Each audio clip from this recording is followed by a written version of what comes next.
for all of us to see and use as a review. I know you'll be wanting to share that with all of your friends and family, so feel free to gather around, have a viewing party.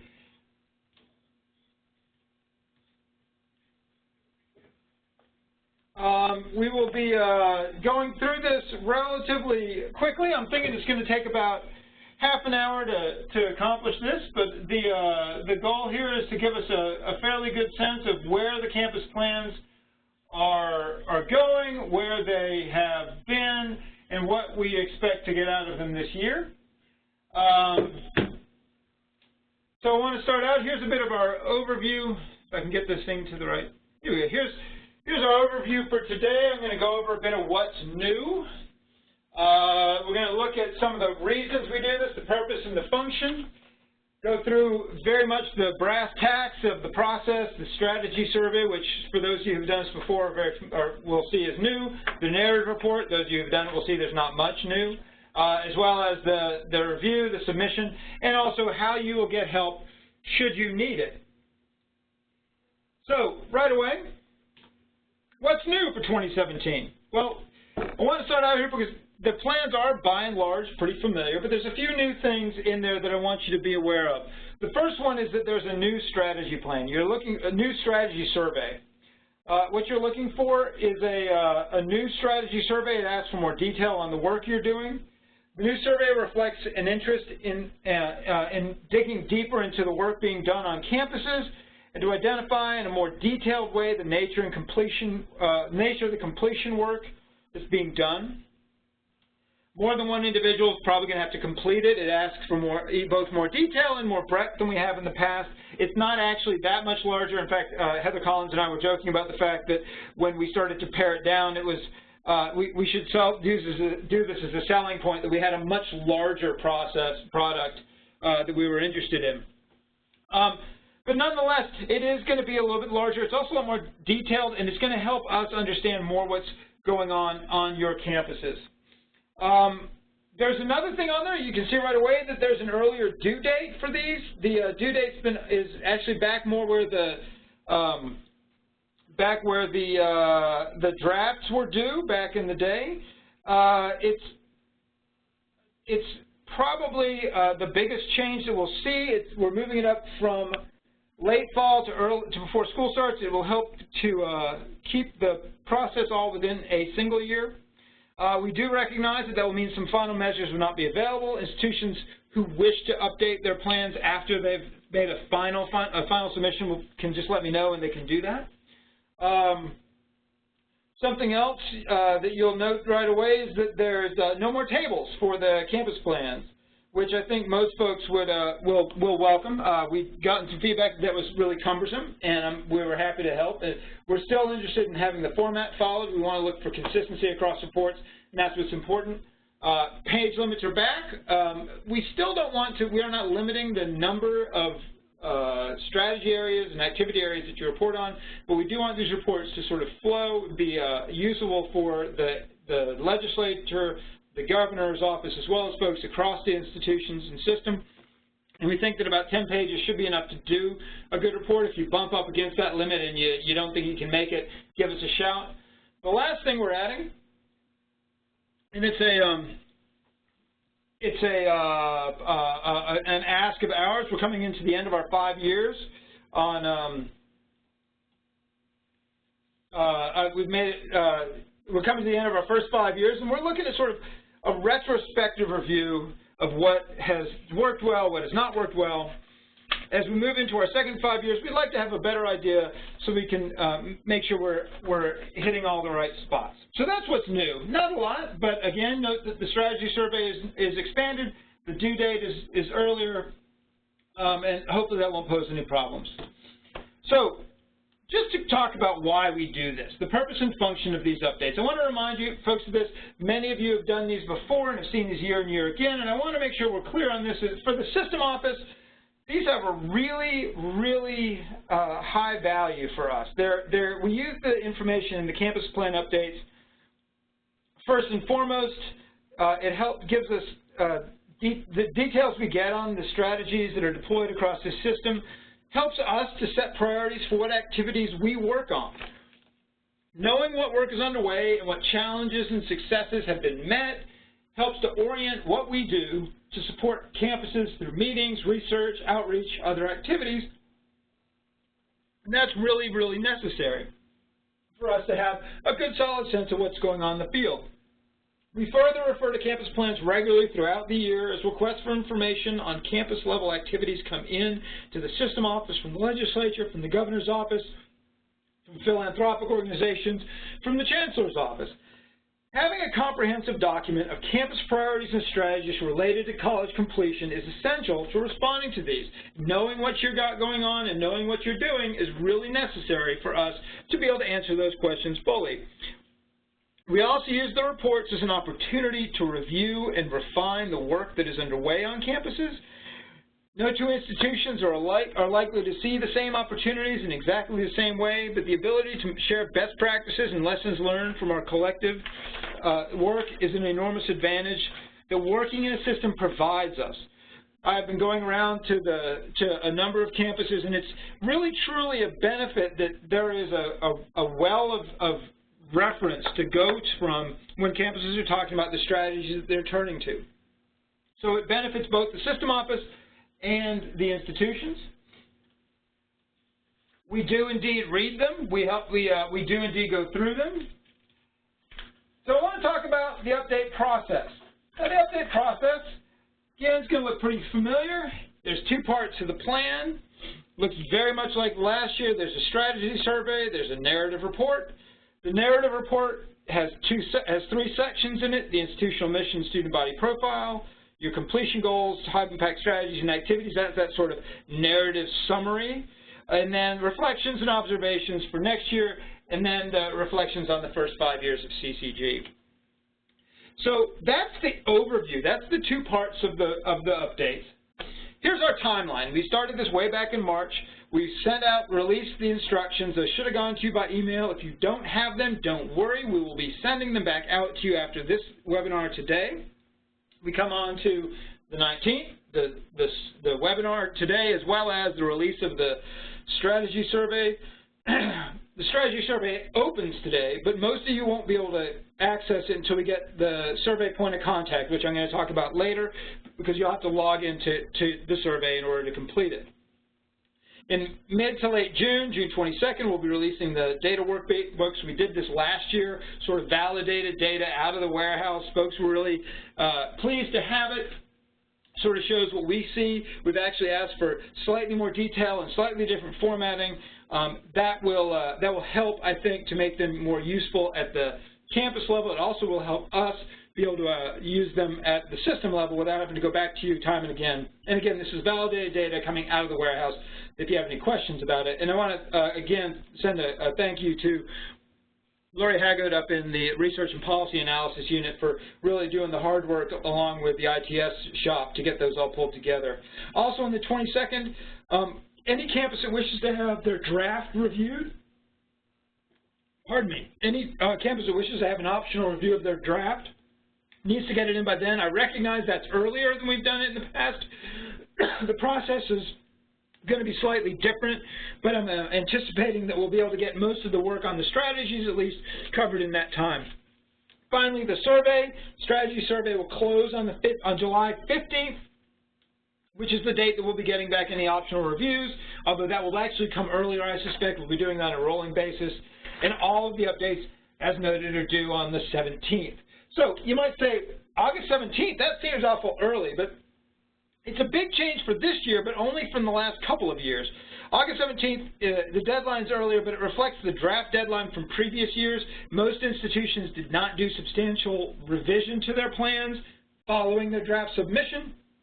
The draft deadline in August supported reporting on the academic year in question and kept things from bleeding into the following year. It allows you sort of a better time to review and reflect on things. It also allows us to use them earlier in the process, so I'm actually kind of excited about that. Now, I know that this is going to pose, we understand that there are some data points like retention rates and such that will not be available in August. If you wish to update a report, if you feel there's something necessary to update in there, that's fine, let us know, and we can make that a note and we can update it as it goes. But I suspect that the retrospective remarks within the strategy survey narratives should not change based upon that, other than the measures of success and measures of progress.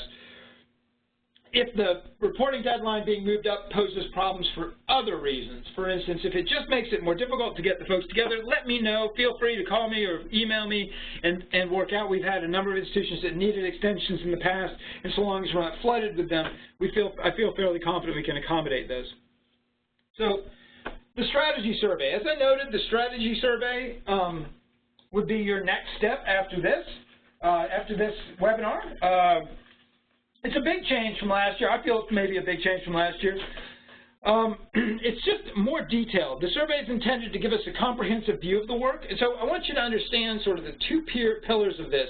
The survey gives us the broad scope of all the work that campuses do. It's everything that you might be doing.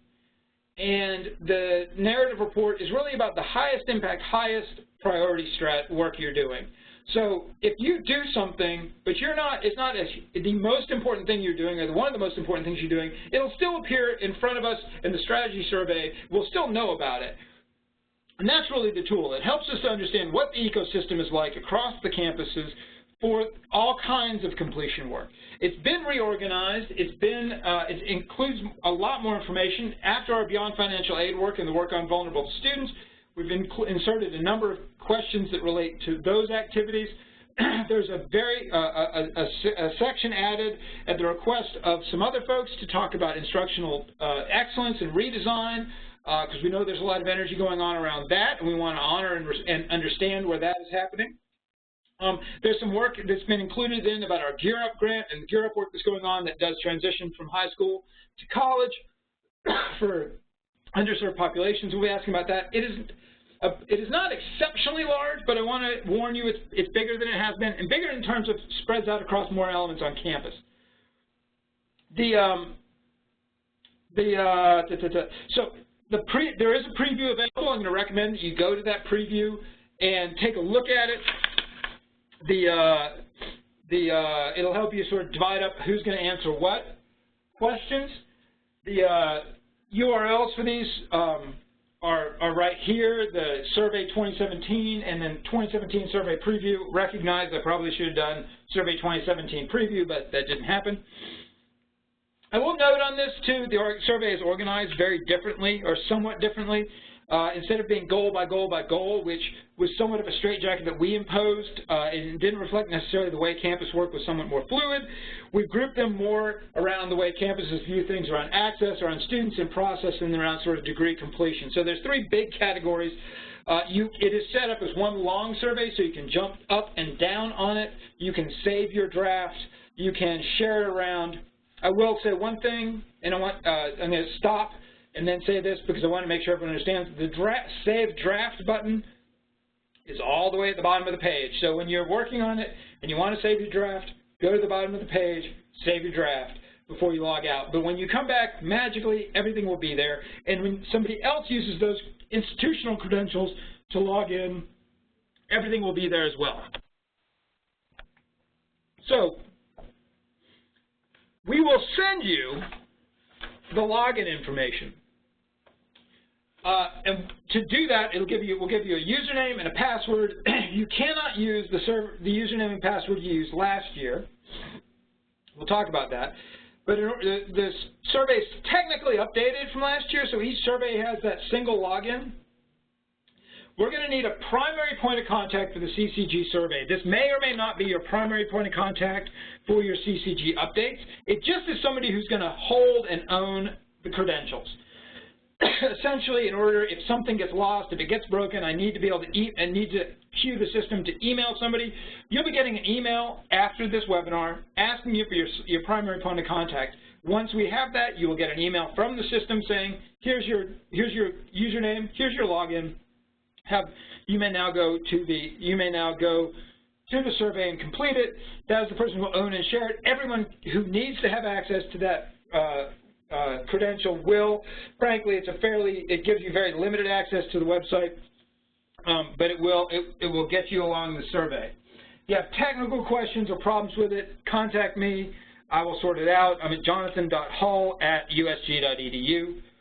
I'm going to sort of underscore the fact that the survey is a really critical tool for us. I want to make sure that this is really important for our unit and CCG as well as the greater systems to sort of understand them. And I actually get a lot of questions throughout the year that the survey has been essential in answering, and one of the things we're wanting to get to is a better understanding of, at a slightly smaller level, of what's going on campus. So again, I wanted to thank you all for this work on that.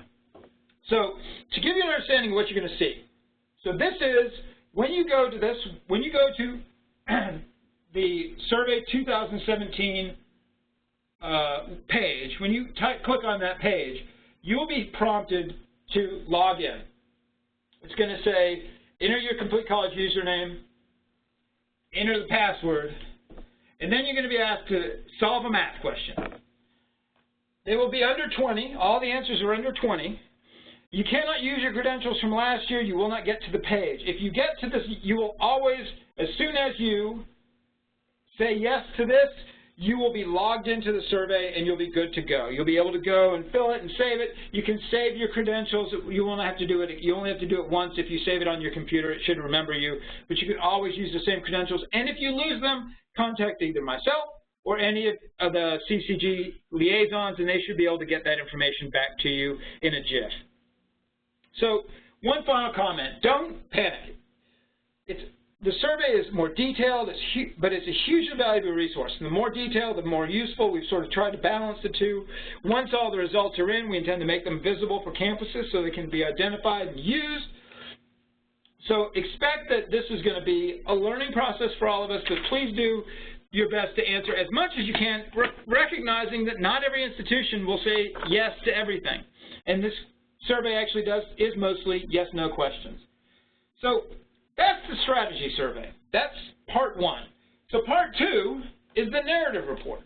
The narrative report is sort of what is the most familiar and most visible part of the campus plan updates. It is the thing we tend to publish. Last year it was 468 pages long, sent to the governor on December 1st. I actually know this year they read it. We've debriefed with the governor's staff. It was extremely helpful to have them be able to put our detail together on our priority issues, along with what they were getting from both the Office of Budget and then the legislature in terms of where things were going. And I think it's an important place where we get in front of the governor and the legislature and say, this is our priorities, this is where we're working, and here's how our institutions are investing the resources that they're getting in student success. The first section of the narrative report is your institutional mission, student body profile. This is very familiar. It's essentially unchanged from previous years. We don't need a comprehensive a review of your whole student body or all your data and everything. We really want it to drill down so that you tell us the most important parts about you. And for the most part, I'm going to say this, most institutions have got this down cold. And they really are really interesting ways to see how campuses frame themselves and see themselves. But it's important that part of the report, your idea of who your mission and your student body profile, relates back to the activities that you engage in. So the narrative report, again, largely unchanged. The biggest change is that the format is different. The table is gone. We just ask you to use the format, and we'll get to that in a second. The second thing is we are still looking at that 10-page limit. I want to sort of come back to this, that it's not a hard limit, but if you find yourself really exceeding it, I would ask that you contact us so that we know. There is a format that will be provided to you. It's in Word. You can use that. You can also just use the questions that are on the instructions. They're all the same. You can report on as many strategies as you want. I ask you to report on enough that if you have enough that we know what's going on, enough that we know what's on your institution. So let me dig deeply into what is in this sort of narrative section, this section 2. So you've got the institutional mission, the student body profile, which is about a half a page, maybe a page. And then you have the narrative report. The narrative report is going to be the bulk of your reporting. It is going to ask you for each strategy you're engaging in, it's going to ask you to fill out these elements. So it asks you to describe the strategy or the activity and goal, that it relates to. And that goal doesn't have to be one of our goals. It could be one of your goals. It can be, whatever you're working on needs to be aiming towards something, towards some end. And that's sort of important to connect all of this together, because other institutions will want to use that as an organizing principle. The next next step is a statement about why it's important. Why are you doing this? It's the idea of why is it high impact or high priority. And that's important. And we did that last year, and it was really useful to see, because this is where you connect your student body profile and your institutional mission to the work that you're doing. And it allows us to see, essentially, that you're seeing your priorities as we would see them. And I've been interested to see that sometimes that works and sometimes it doesn't.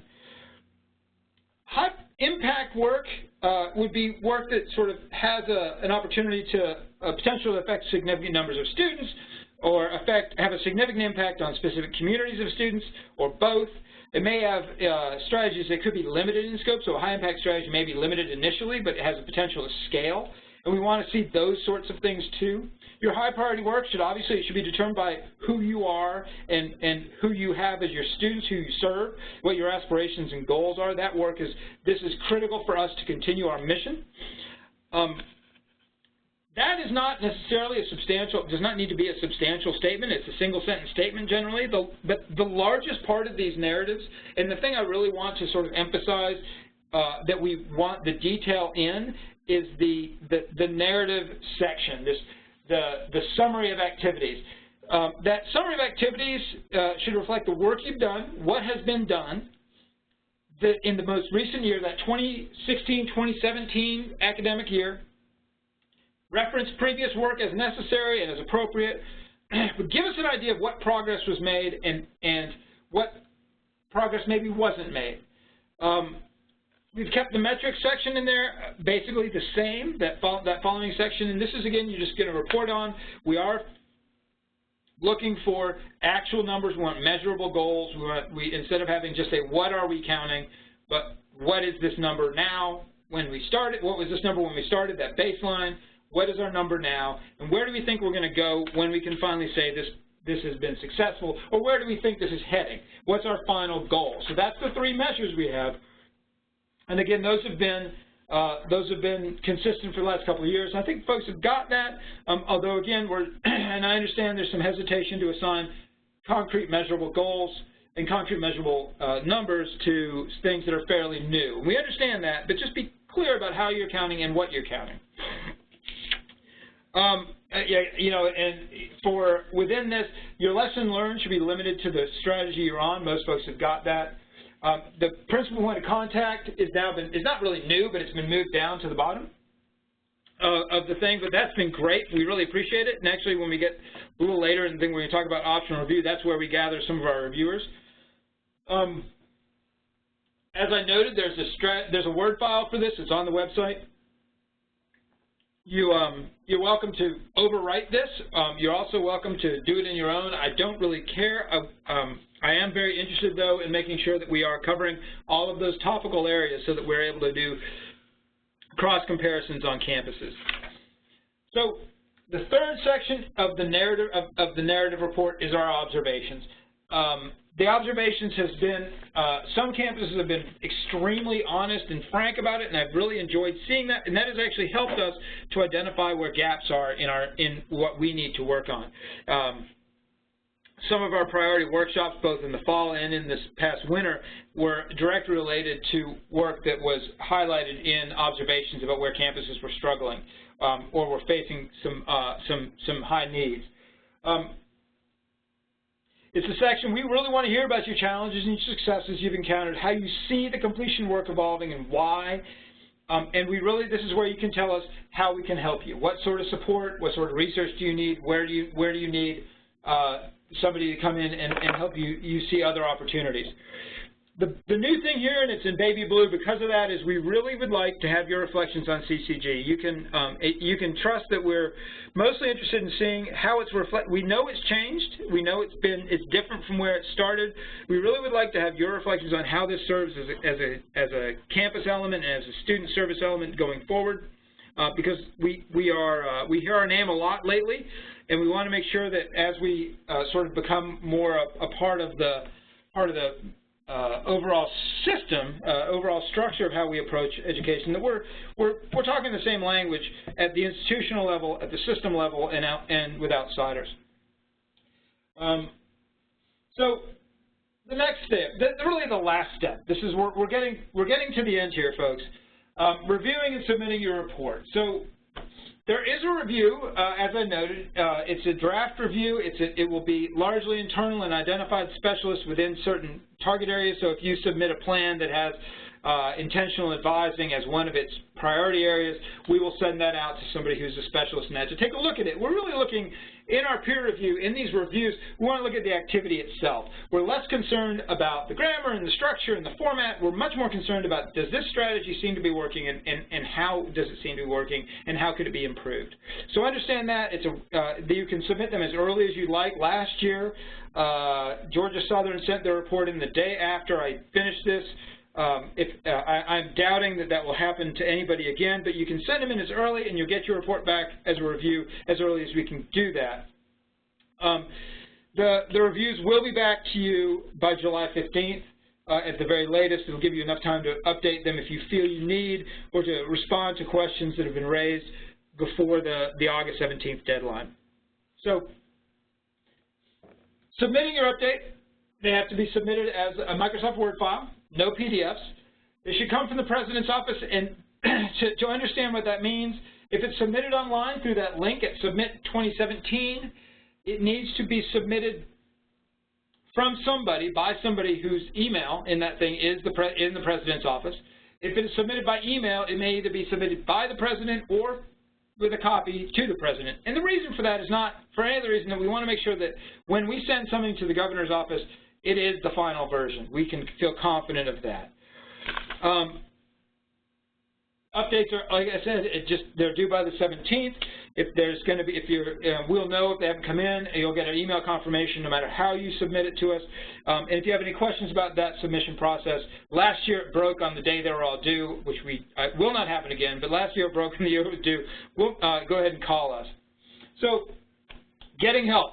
I understand the process is fairly old hat to most of us now. Most folks have done this for 5 years now, which is a lot of time. The process has been consistent for the last 3 for the most part, but you may still need help. And if you need help, we've got, as in years past, every institution has a campus liaison. This group of folks, Jonathan, myself, Robert Todd, Heather Collins, Leslie Ann Fenton, Rosalind Barnes-Fowler, Judy Monsis, and Barbara Brown have all given up their time. They are identified on these campuses. If you see yourself there, you can contact them directly, and they can help you. You can also always contact me, and I'm happy to be the first point of contact for anyone. If there is a technical issue, in other words, something on the website is broken or something elsewhere that seems technical is broken, bring it right to me, and I'll take a look at it. You can find all the resources that you need, well, for this, on the CompleteGA.org website at CompleteGA.org/plans2017. All of the instructions, the survey, and preview, all of this material is available there. This presentation will be available to you soon. It'll be about a day for that, so hold your watch party maybe on the weekend. But having said that, if you have questions, you can put them in the chat box. I'll be around for a bit. You can also email me. Again, expect to see an email from us today asking for your primary point of contact, and you'll get an email with when this presentation is available that will also be bundled with your instructions, probably tomorrow or Friday. So with that, I'm going to pause, and I don't see any questions coming in, which is a victory for me. But I want to thank you all for taking the time. And I want to remind you and sort of emphasize that the campus plans have really truly become a sort of a reference point within the system, but also nationally. Where we get a fair amount of attention for the degree to which we report qualitatively on the work we do. Most of our peer systems lean very heavily on quantitative reporting. Not that there's any problem with that, but I think you miss something when you don't ask the question of, well, how? And so I really appreciate the work that everyone puts into this to make these really a national model for reporting on how the campuses do this good work that we do. Well, with that, seeing no questions, which means either I've turned off the chat box for all of you, or I have answered all your questions, and I see most of you are fairly old hands at this. Feel free to email me or call me with any questions you might have. And again, I look forward to seeing you in the survey and seeing you in person as we go around the state. Thank you so much. Have a great day.